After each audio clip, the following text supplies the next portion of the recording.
మన శరీరంలో ఎక్కడో ఒక చోట జరిగే పనులను రక్తంలో కలిసే కొన్ని ప్రత్యేకమైన పదార్థాలు కంట్రోల్ చేస్తుంటాయని మీకు తెలుసా? ఈ ఆసక్తికరమైన విషయాన్ని 1905వ సంవత్సరంలో స్టార్లింగ్ అనే ఆంగ్ల శరీరధర్మ శాస్త్రవేత్త కనుక్కున్నారు. అలాగే ఆయన ఈ రక్తంలో స్రవించే పదార్థాలకు హార్మోన్లు అని పేరు పెట్టారు. హార్మో అంటే గ్రీకు భాషలో నెట్టడం అని అర్థం. అంటే మన కణాలను నిద్రలేపి మన చర్యలను వేగంగా ముందుకు నెట్టేవే ఈ హార్మోన్లు. సో ఈ వీడియోలో మనం ఈ అద్భుతమైన హార్మోన్లను ఉత్పత్తి చేసే జంతువుల అంతఃస్రావ వ్యవస్థ ఎండోక్రైన్ సిస్టమ్ గురించి వివరంగా తెలుసుకుందాం. సాధారణంగా మన శరీరంలో నియంత్రణ మరియు సమన్వయం ఇవి రెండూ జరగడానికి ఈ హార్మోన్లనేవి రసాయన సందేశాలను మోసుకెళ్లే అణువులుగా పనిచేస్తాయి. అయితే ఇక్కడ మీకు చిన్న డౌట్ రావచ్చు. మన శరీరంలో సమన్వయం కోసం ఆల్రెడీ నాడీ వ్యవస్థ ఉంది కదా, మరి ఈ హార్మోన్ల అవసరం ఎందుకు వచ్చింది? మనం ఈ విషయాన్ని అర్థం చేసుకోవాలంటే మనం నాడీ వ్యవస్థకు అంతఃస్రావ వ్యవస్థకు వీటి రెండింటికి మధ్య ఉన్న ముఖ్యమైన తేడాలను తెలుసుకోవాలి. ఈ రెండింటి మధ్య ఉన్న మొదటి తేడా, అంతఃస్రావ వ్యవస్థ అనేది రసాయనిక వ్యవస్థ, అంటే కెమికల్ సిస్టమ్. ఇది నియంత్రణ కోసం రసాయన అణువులను ఉపయోగిస్తుంది. అదే నాడీ వ్యవస్థ విద్యుత్ ప్రచోదనాల ద్వారా పనిచేస్తుంది. అంటే ఎలక్ట్రికల్ ఇంపల్సెస్ ద్వారా ఇది పనిచేస్తుంది. సరే, ఇప్పుడు రెండవ తేడా గురించి మాట్లాడుకుందాం. హార్మోన్లు ప్రయాణించే మాధ్యమం రక్తం. అంటే హార్మోన్లు నేరుగా రక్తంలోకి రసాయన రూపంలో విడుదలయ్యి ఆ తర్వాత రక్తం ద్వారా శరీరంలోని అన్ని భాగాలకు చేరుకుంటాయి.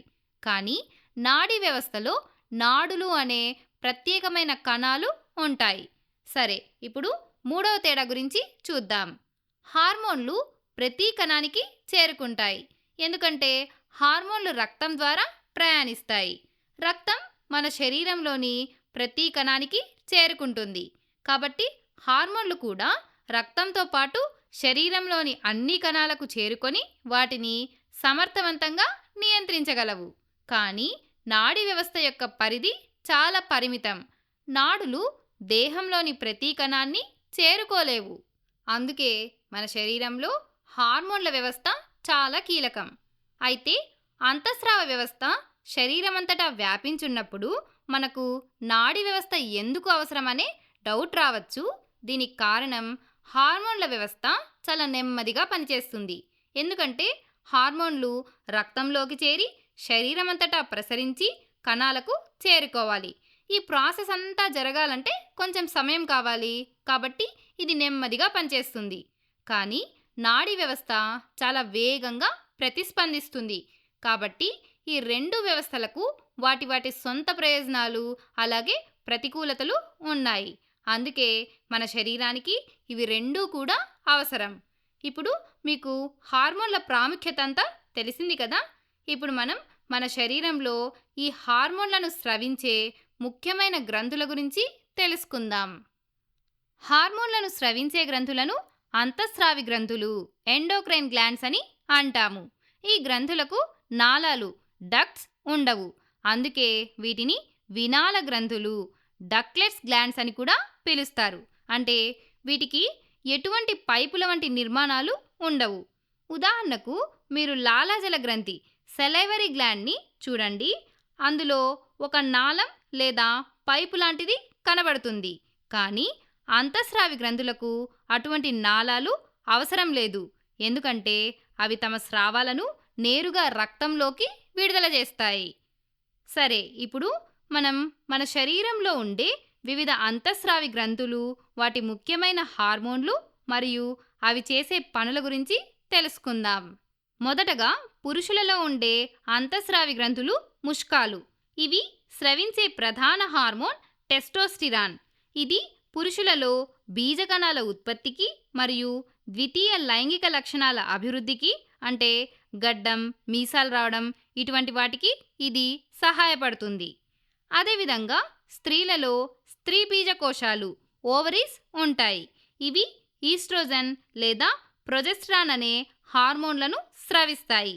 ఇవి కూడా స్త్రీ బీజ కణాల ఉత్పత్తి మరియు స్త్రీలలో ద్వితీయ లైంగిక లక్షణాల అభివృద్ధికి సహాయపడతాయి. తర్వాతి గ్రంథి క్లోమము, ప్యాంక్రియాస్. ఇది స్రవించే ముఖ్యమైన హార్మోన్ ఇన్సులిన్. ఈ పేరు మీరు వినే ఉంటారు కదా.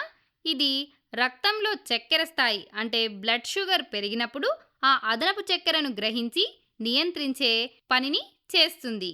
ఈ హార్మోన్ లేకపోతే రక్తనాళాల్లో చక్కెర స్థాయి ఎక్కువై అవి తీవ్రంగా దెబ్బతింటాయి. అలాగే మన శరీరంలో ఇన్సులిన్ ఉత్పత్తి సరిగ్గా జరగకపోతే మధుమేహం సమస్య కూడా వస్తుంది. సరే, ఇక తర్వాతి గ్రంథులు మన మూత్రపిండాలపైన చిన్న టోపీ ఆకారంలో ఉండే 2 గ్రంథులు. వీటినే అధివృక్క గ్రంథులు, అడ్రినల్ గ్లాండ్స్ అని అంటారు. ఇవి స్రవించే హార్మోన్ అడ్రినలిన్. ఈ అడ్రినలిన్ను పోరాట లేదా పలాయన hormone, fight or flight hormone అని పిలుస్తారు. ఎందుకంటే ఈ హార్మోన్ మనం ఏదైనా ఎమర్జెన్సీ సిచ్యువేషన్లో ఉన్నప్పుడు వెంటనే విడుదలయ్యి మన హార్ట్ బీట్ను పెంచుతుంది. అలాగే మన అస్థి కండరాలకు రక్త ప్రసరణను వేగంగా పంపిస్తుంది. దీనివల్ల మనం ఆ సిచ్యువేషన్ని ఫేస్ చేయగలుగుతాం.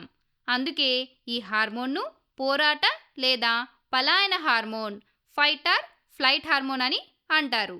ఇది మన శరీరాన్ని అత్యవసర స్థితిలో ఉన్నప్పుడు తప్పించుకోవడానికి రెడీ చేస్తుంది. సరే, ఇప్పుడు మన మెడ భాగంలో ఉన్న అతి ముఖ్యమైన గ్రంథిని చూడండి. దీన్నే అవటు గ్రంథి, థైరాయిడ్ గ్లాండ్ అని అంటారు. ఇది స్రవించే ప్రధాన హార్మోన్ థైరాక్సిన్. శరీరంలోని కొవ్వులు, కార్బోహైడ్రేట్లు మరియు ప్రోటీన్ల జీవక్రియను నియంత్రించడం థైరాక్సిన్ యొక్క ముఖ్యమైన విధి. ఒకవేళ థైరాయిడ్ గ్రంథి సరిగ్గా పనిచేయకపోతే జీవక్రియ రేటు విపరీతంగా పెరిగిపోయి వ్యక్తులు బాగా సన్నబడిపోతారు, లేదా జీవక్రియ రేటు బాగా తగ్గిపోయి ఊబకాయం బారిన పడతారు.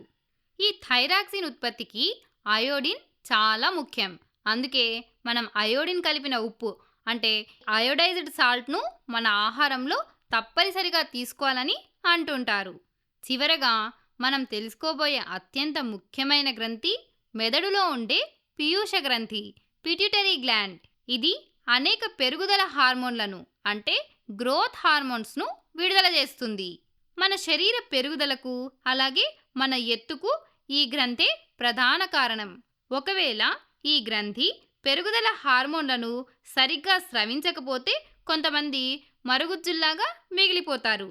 అలాగే ఈ హార్మోన్లు అతిగా స్రవించడం వల్ల మరికొందరు చాలా పొడుగ్గా పెరుగుతారు. ఇంకా పీయూష గ్రంథిని మనం ప్రధాన గ్రంథి, మాస్టర్ గ్లాండ్ అని కూడా పిలుస్తాము. ఎందుకంటే ఇది మన శరీరంలోని మిగతా గ్రంథులన్నింటినీ తన పూర్తి నియంత్రణలో అంటే కంట్రోల్లో ఉంచుకుంటుంది. ఉదాహరణకు థైరాయిడ్ గ్రంథి థైరాక్సిన్ను విడుదల చేయాలంటే మొదట ఈ పీయూష గ్రంథి దాన్ని ప్రేరేపించి ఒక హార్మోన్ను విడుదల చేయాలి. ఆ ప్రేరేపక హార్మోన్ సహాయంతోనే థైరాయిడ్ గ్రంథి ఉత్తేజితమై థైరాక్సిన్ స్రవించేలాగా చేస్తుంది. ఇలా తన ద్వారానే మిగిలిన అన్ని అంతఃస్రావి గ్రంథుల పనులను నిర్దేశిస్తుంది. కాబట్టే పీయూష గ్రంథికి మాస్టర్ గ్లాండ్ అనే పేరు వచ్చింది.